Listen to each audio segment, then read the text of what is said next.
प्रसन्नवदनं ध्यायेत् सर्वविघ्नोपशान्तये।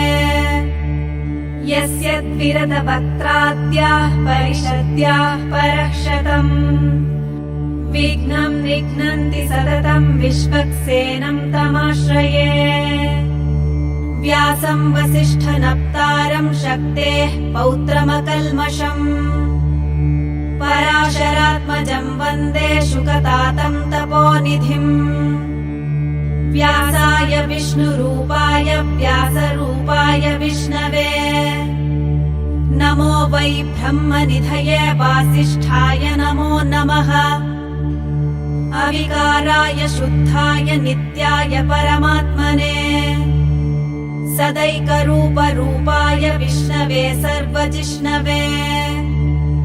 यस्य स्मरणमात्रेण जन्म संसारबन्धनात् विमुच्यते नमस्तस्मै विष्णवे प्रभविष्णवे।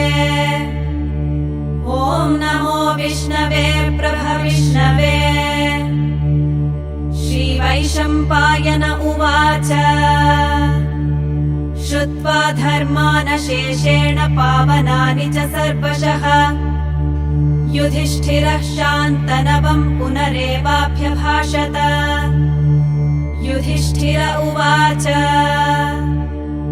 किमेकं दैवतं लोके किं वाप्येकं परायणम् स्तुवन्तः कं कमर्चन्तः प्राप्नुयुर्मानवाः शुभम्। को धर्मः सर्वधर्माणां